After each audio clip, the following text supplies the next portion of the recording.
অসাধারণ স্বাদের এই মোচার চপ বানানো কতটা সহজ চলুন দেখে নিই। এর জন্য আমি নিয়ে নিয়েছি একটা মোচা। এবার এটাকে ছাড়িয়ে নেব।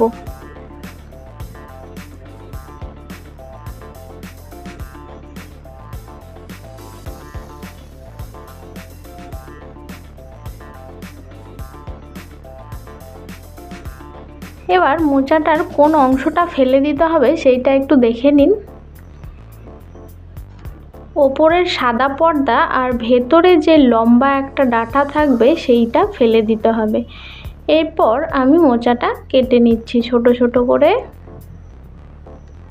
এর জন্য আমি কি কি মশলা ব্যবহার করেছি দেখে নিন। প্রথমে নিলাম লঙ্কা গুঁড়ো, নিচ্ছি হলুদ গুঁড়ো, ধনে গুঁড়ো, জিরে গুঁড়ো, নিয়ে নেব গোটা জিরে আর লবণ। এবারে মোচাটাকে আমি শুধু জল দিয়ে সেদ্ধ করে নিয়েছি, আর কিছুই আমি এতে অ্যাড করিনি। নিয়েছি আলু সেদ্ধ আর ব্রেড ক্রাম্বস। মশলাটায় জল দিয়ে এবার এটাকে গুলিয়ে নেব। আর এখানে নিয়ে নিয়েছি চীনা বাদাম, যেটাকে আমি ভেঙে নিয়েছি। এখানে যে ব্যাটারটা ইউজ করছি তা কর্নফ্লোরের সঙ্গে জলটাকে জাস্ট গুলে নিয়েছি। এবার কড়াতে তেল দিয়ে দিলাম। প্রথমেই ফোড়ন দিয়ে দেব জিরে আর শুকনো লঙ্কা।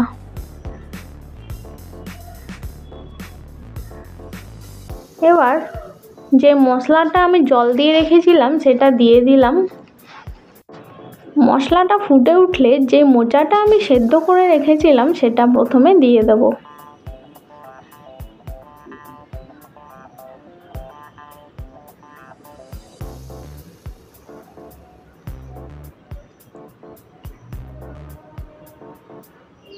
দিয়ে দিচ্ছি সেদ্ধ করা আলু।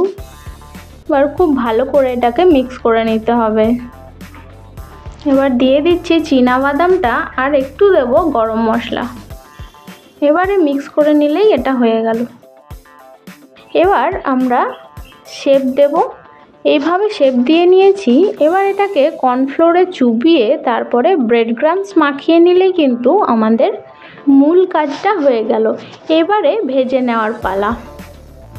কড়াতে বেশ খানিকটা তেল দিয়ে আমি খুব ভালো করে গরম করে নিয়েছি। এবার একে একে চপগুলো দিয়ে দেবো।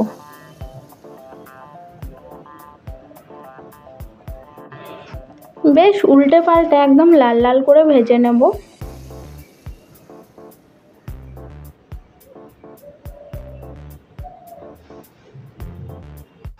ভাজা হয়ে গেছে, এবারে তুলে নেব।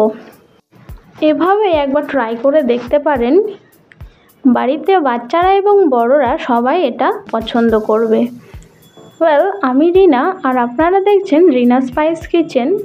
দেখা হচ্ছে আপনাদের সঙ্গে নতুন কোনো রেসিপি নিয়ে নেক্সট এপিসোডে। Till then take care.